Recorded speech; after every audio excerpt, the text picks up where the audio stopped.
Boa noite, eu me chamo Leonardo e a gente vai falar um pouco sobre as políticas equitativas à população indígena. Do povo Guajajara, Tiquibacta, Cuicuru, Uai-uai, Vacunã, Cariri, Chucuru, Mamãe, Canela, Guarani Kaiowá, Carajá, Surinhim, Matiz, Xerente, Guaçupocal, Serena, Pataxó. Segundo o IBGE, o Brasil é habitado por 305 povos indígenas, representando quase 900 mil indígenas no território nacional. Esse número já foi muito maior, visto que principalmente entre os anos de 1500 e 1970 a população indígena brasileira decresceu de maneira acentuada. Isso aconteceu devido aos direitos indígenas serem inexistentes ou ineficazes na proteção desses povos durante esse período. Em 1910, após a proclamação da República, foi instituído no país o Serviço de Proteção ao Índio. Marcou o início da responsabilização do Estado com a questão indígena, tendo como objetivo proteger os índios do país. Tais políticas ficaram conhecidas como políticas indigenistas. Com a elaboração da Constituição de 1934, novos direitos foram previstos. Foi a primeira Constituição a reconhecer os indígenas, o respeito à posse de terras permanente ocupada por eles, assegurando que essas terras não poderiam ser alienadas, vendidas ou cedidas de qualquer forma.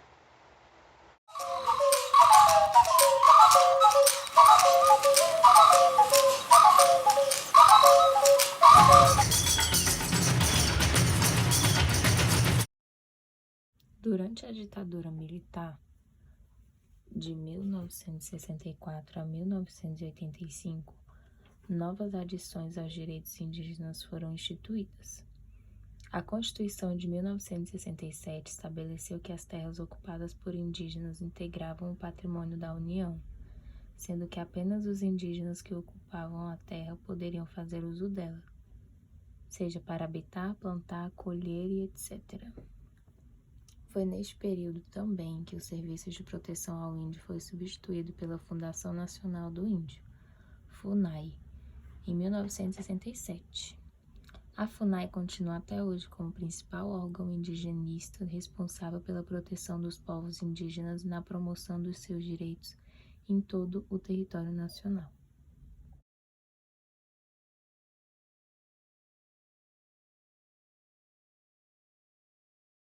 Atualmente, com a promulgação da Constituição Federal de 1988, os direitos indígenas são garantidos, prevendo o respeito aos povos indígenas e a sua organização social, cultural, língua, crença e tradições.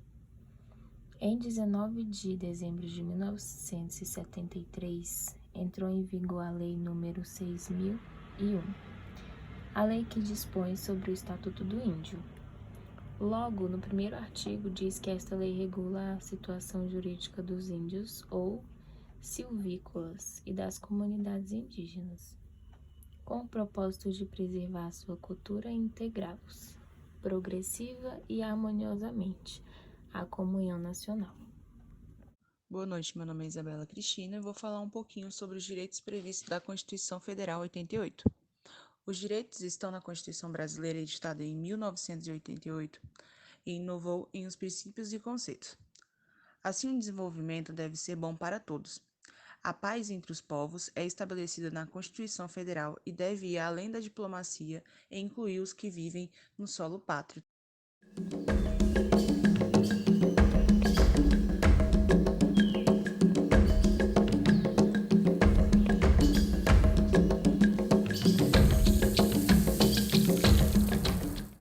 Boa noite, eu me chamo Paloma e eu vou falar sobre o direito à terra e o direito à comunicação. As terras, elas são tradicionalmente ocupadas pelos índios. De acordo com a Constituição Federal, o processo de demarcação ela tem como objetivo regularizar essas áreas, garantindo que determinada porção de terra é de uso exclusivo de um ou de mais povos indígenas. Já o direito à comunicação, ele permite que os povos indígenas mantenham seus próprios meios de se comunicar, como também ter acesso aos meios de comunicação que não são indígenas, e o que garante que a mídia reflita e incorpore sobre as diversidades culturais dos índios.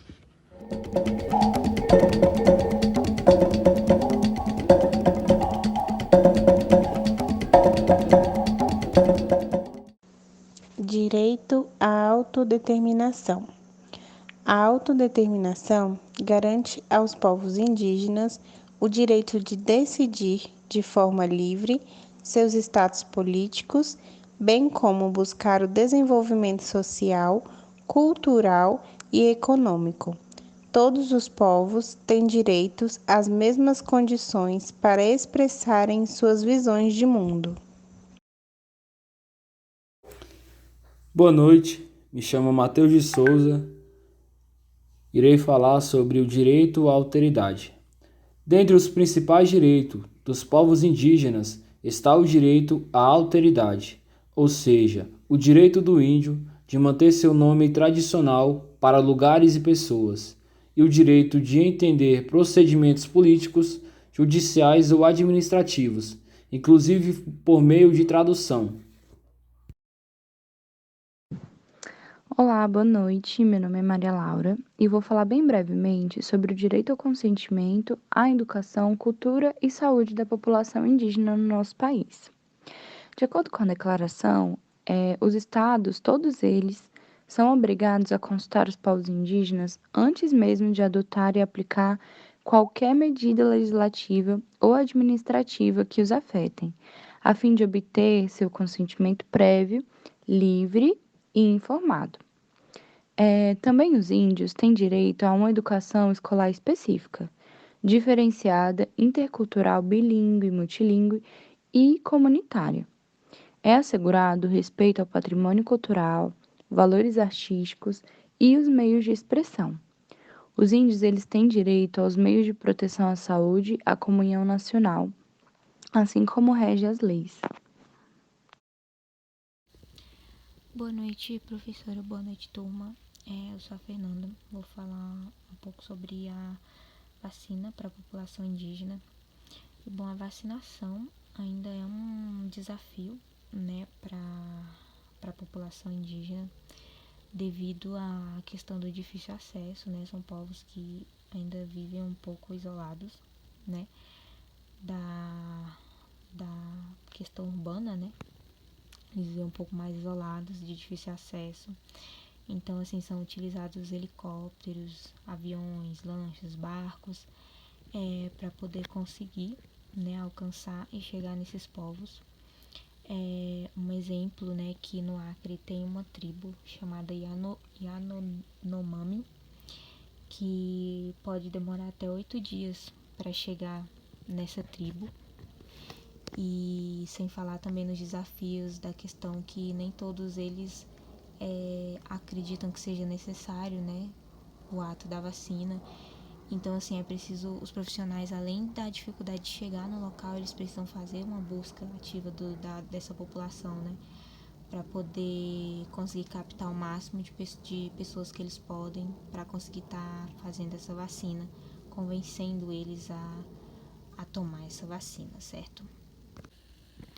Bom, na prática, os indígenas, né, que vivem em tribos que são homologados, eles sempre dependeram dos serviços convencionais do SUS, mas mesmo assim ainda enfrentam dificuldades para acessar, né, diferentemente dos outros povos brasileiros, por questão de preconceito, né, por ter uma cultura diferente e ser um povo diferente, as pessoas olham com outros olhos e eles acabam enfrentando essa questão do preconceito. A questão da precariedade, né, dos serviços também, e a questão do acesso, porque assim, os índios que vivem em tribos, de certa forma, eles vivem mais isolados, né? E aí, quando eles conseguem ter acesso, né, aos serviços prestados pelo SUS acaba sendo em lugares nos quais os acessos são precários. Então, eles não conseguem usufruir muito bem desse serviço. Sem falar também que nós temos índios que vivem fora das aldeias, né? E esses índios enfrentam mais dificuldade ainda para ter acesso, porque eles acabam, como é que eu posso falar? Eles acabam sendo desconsiderados pelo fato de não estarem no meio das suas aldeias. E aí, para eles, o desafio se torna até maior. Agora, falando algumas curiosidades, os indígenas brasileiros, eles estão entre os grupos prioritários para a imunização contra o vírus da influenza, que causa a gripe H1N1. E essa vacina ocorre diretamente nas aldeias, e os índios também não têm necessidade de deslocamento para serem imunizados. Isso é uma coisa muito, muito interessante, né? Devido ao fato deles enfrentarem muita dificuldade para ter acesso à questão da saúde e de vacinas, né? Bom, nós também temos o mês da vacinação dos povos indígenas, que é em abril. É uma campanha que acontece anualmente e ela acontece para reforçar a cobertura de vacina nas regiões que, no caso, ficaram abaixo das metas de imunização, né, estabelecidas, e todas as vacinas de doenças imunopreveníveis estão disponíveis, né, para aplicação de acordo com as faixa etária, né, da população indígena. Bom, e falando da questão da Covid-19, tem um projeto que inclui justamente os indígenas que vivem fora das aldeias, que no caso, atualmente, né, o plano de vacinação ele só prioriza os índios que vivem nas terras indígenas. Então, assim, eles criaram um projeto, né, que está aguardando aprovação pros índios que não vivem, né, nas terras indígenas, entrarem também na questão da prioridade, né, no grupo prioritário para vacinação da Covid-19. Até porque os índios, no geral, né, tiveram estudos que mostraram que a mortalidade da população indígena devido ao coronavírus foi maior do que na demais população, né? Então, por isso se vê a necessidade de incluir, né, os povos indígenas no público prioritário da vacinação. E também outro ponto interessante que foi criado, né, é a campanha chamada Vacina Parente, que incentiva a imunização dos povos indígenas, porque a questão das fake news, né, que tem alcançado várias pessoas, inclusive os índios, e isso tem atrapalhado a questão do engajamento para a vacinação.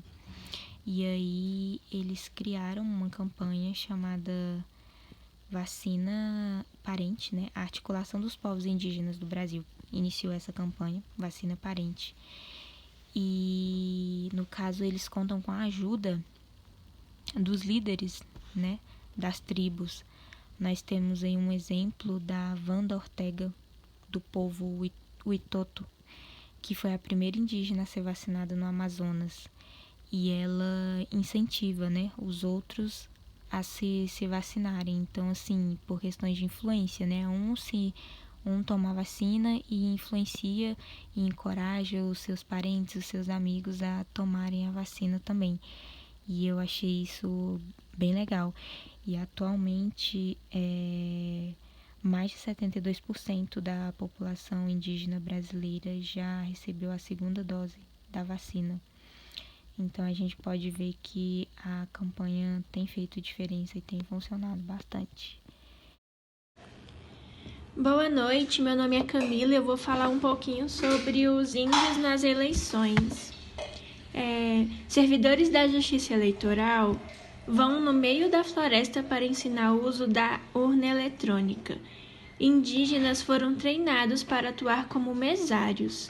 No âmbito da justiça eleitoral, esforços têm sido feitos para que os índios de diversas comunidades, inclusive em local longínquos, possam exercer o direito de escolher seus representantes por meio do voto. A cada eleição, técnicos da Justiça Eleitoral enfrentam horas de viagem para levar as aldeias por terra ou por meio fluvial, toda a estrutura necessária para que esses cidadãos consigam votar.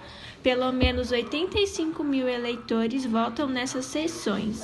Os índios, assim como os demais cidadãos brasileiros, devem votar se tiverem mais de 18 anos e forem alfabetizados em língua portuguesa.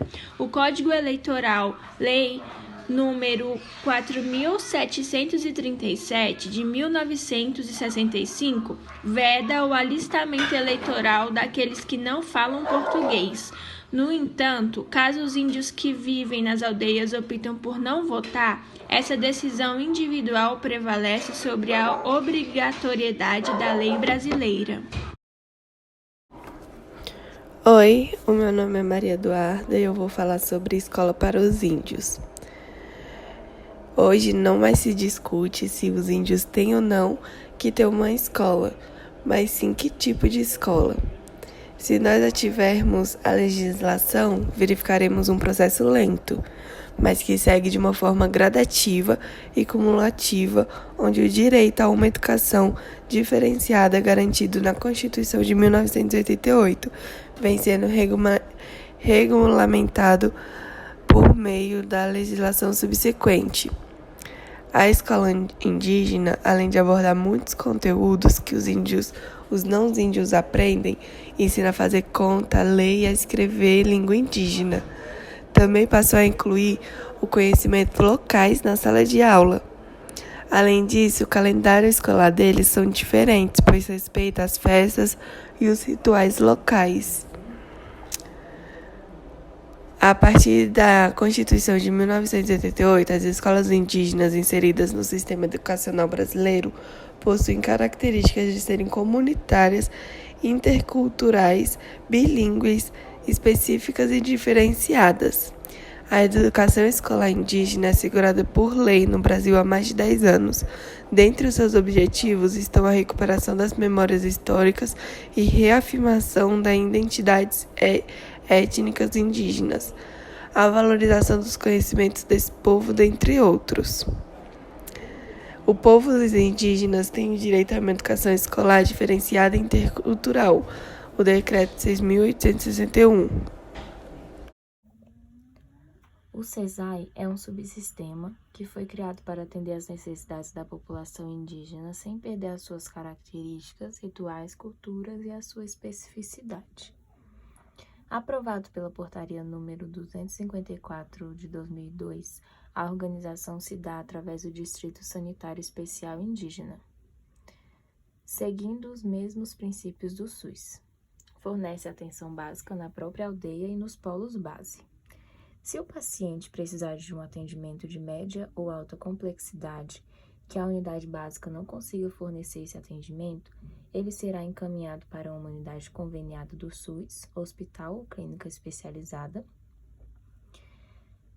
e esse atendimento é obrigatoriamente financiado pela União. Nas casas de saúde indígenas são feitas atividades de lazer, produção artesanal, alimentação e dormitório. A equipe de saúde conta com médicos, enfermeiros e auxiliares de enfermagem, odontólogos, agente indígena de saúde e agente indígena de saneamento. Estes agentes precisam necessariamente saber trabalhar com índios, com seus costumes e rotinas, seus diferenciais de cultura escolhidos a dedo pelas instâncias colegiadas. As diretrizes, como já falado anteriormente, têm algumas orientações para os profissionais que irão atuar nesta área, que são organização dos serviços de atenção à saúde dos povos indígenas na forma de distritos sanitários especiais e polos base, no nível local, onde a atenção primária e os serviços de referência se situam. Preparação de recursos humanos para atuação em contexto intercultural, monitoramento das ações de saúde dirigidas aos povos indígenas, articulação dos sistemas tradicionais indígenas de saúde, promoção do uso adequado e racional de medicamentos, promoção de ações específicas em situações especiais, promoção da ética na pesquisa e nas ações de atenção à saúde envolvendo comunidades indígenas, promoção de ambientes saudáveis e proteção de saúde indígena e controle social. Vale ressaltar que saúde não é somente a ausência de doença, e sim condições de moradia, condições de vida, alimentação, integração social, bem-estar físico, mental e intelectual. E aqui nós colocamos a própria definição da internet mesmo, só para ficar marcado o que é saúde. Estado de equilíbrio dinâmico entre o organismo e seu ambiente, o qual mantém as características estruturais e funcionais do organismo dentro dos limites normais para a sua forma de vida e para a sua fase do ciclo vital. Aqui quem fala é a Rebeca e assim finalizamos o nosso trabalho. Obrigada e boa noite.